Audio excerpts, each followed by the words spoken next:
What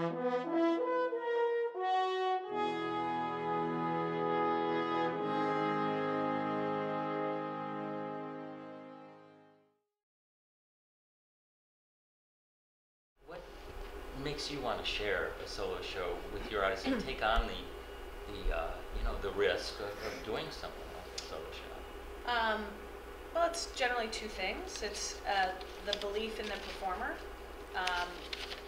Either I have great admiration for them, or I feel like they are a shocking and momentous storyteller, and their story needs to be heard, or I have deep affection for the topic when the solo shows are topical. And I guess so that's probably one. And then the second is, I believe in the value and the success of this as a stage piece and as a show, and not just as a night at the Moth, or or a coffee conversation at a table. I believe that there is a larger than life for the piece, and so I feel it's my duty, I guess, or it's my job as a producer to find shows and breathe life into them in a larger way. And so clearly I find that those elements in these shows. And that leads me to ask, Deb, what makes you think that there's something unique and important about solo work? What inspires your true commitment through all these years to solo work? I think there are many things about solo performance that liberate the artist from certain of the conventions of theater. I think the most recent wave of solo performance came out of necessity. It came out of economic necessity and out of political necessity. Back in the 60s, women's roles were often written by men, and a lot of disenfranchised people didn't have a place to make theater. You either went to the audition and sang Oklahoma, where the bear goes leaping from the tree, and that went well, or it didn't went well, and they said, thank you so much, leave your name at the front, we'll be calling people next week, but not you. And that's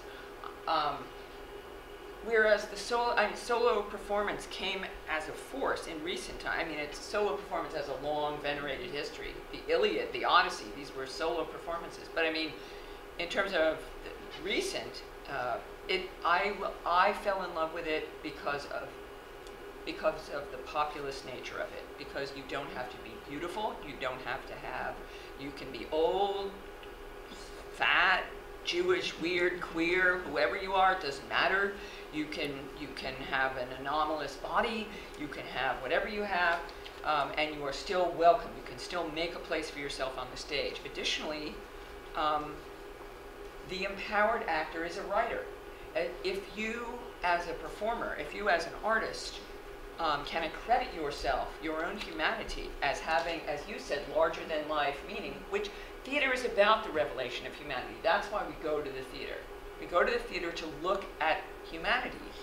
You can't do this on the bus, you can't do it on the subway. You go to the theater, you can't stare at people, and people have guns in the tri-state area. You can't stare at people. I go to the theater to look at people, not only their bodies, which I look at, but at their moral architecture, their spiritual the compromises that they've made. And the beauty of this is that as an artist, you can always, as a performer, you can always find a way to create material. If we go to look at humanity, we all have humanity. There's nobody in this audience, on this stage, or out anywhere lacking the necessary ingredients for the creation of a deep investigation of what's human. And so I always feel like the empowered actor is a writer. If you can take a look at those aspects of your humanity, which when focused on, ramify outward and shed light on the whole human condition, then you don't need money, you don't need a fancy situation, you can create spectacle that's deep and resonant and not self-indulgent. The critic, that's the first word, those are the first words we fear, self-indulgence. Oh, it's self-indulgent. That has to be gotten out of the way. If you can't write, as you were saying during our previous conversation, you can't write to please a niche audience. You can't write to please a critic. You have to write because because you can't die without having talked about something. And when you do that, your humanity comes into a radiant light, and already you are compelling and engaging. And that's the power that the individual has, that often the larger, more economically based theater takes away from us, which is why it's so beautiful that you are marrying both the intimate human aspect with, you know, the larger commercial aspect where people can actually come and share this. You know, that's not, you know, the end of performance that I've paid attention to or am knowledgeable about, but I'm very grateful for it. I think, you know, it's an art form that belongs to anybody who wants it. You don't have to audition to do your own work. You don't have to, in it. Did I make you have the audition? I did make you have the audition. You're going to have the audition. I'm sorry, I'll just take.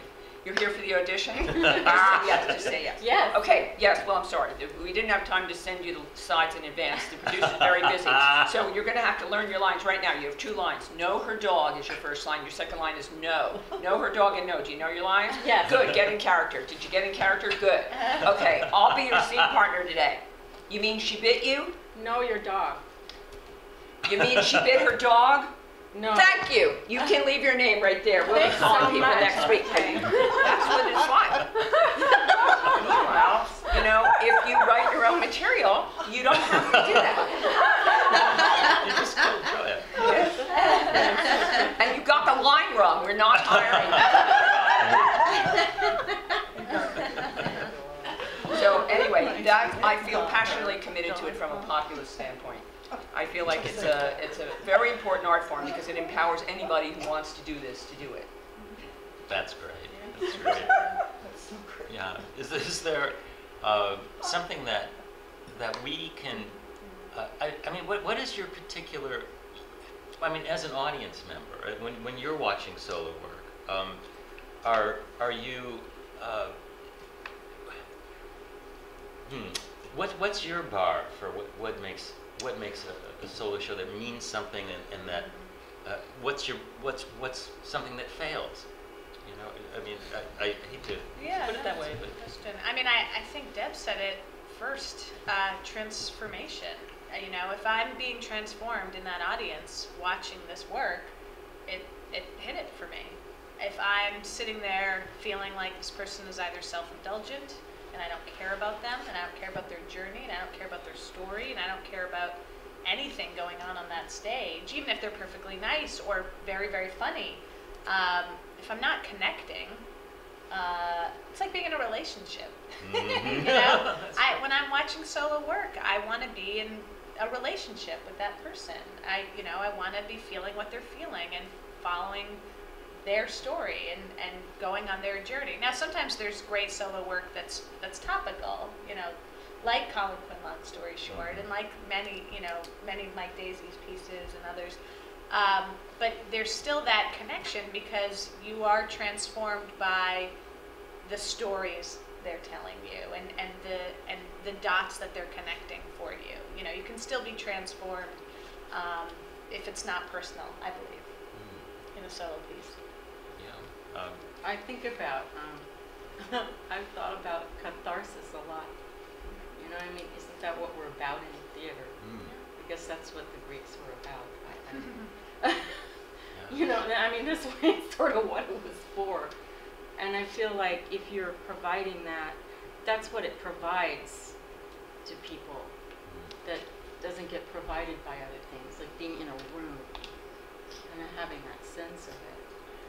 And I guess that is a really important thing. I mean, I've thought about that also with my show and providing it to some people who don't go to the theater.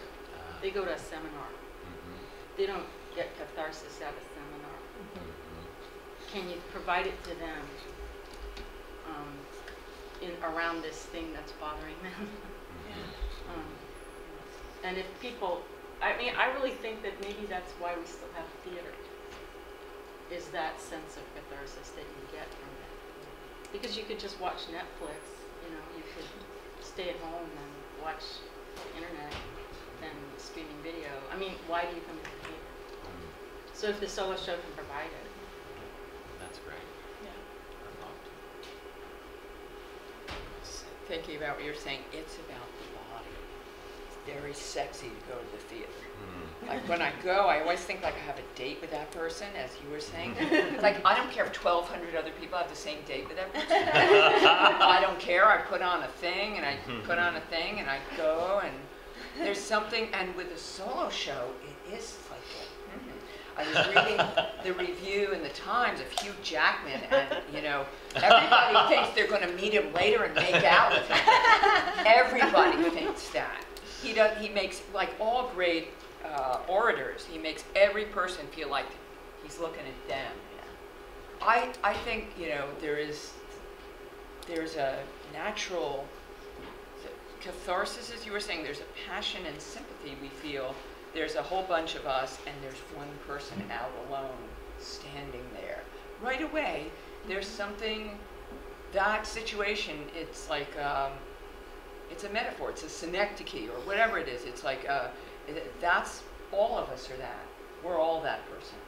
And if that person can engage you in that metaphor deeply, on whatever level, it's very, very exciting. And it's from the other side of the stage, it's radically empowering. You know, a lot of times I feel like I'm in the theater because on this side of the stage, because I want to say, excuse me, did you see that?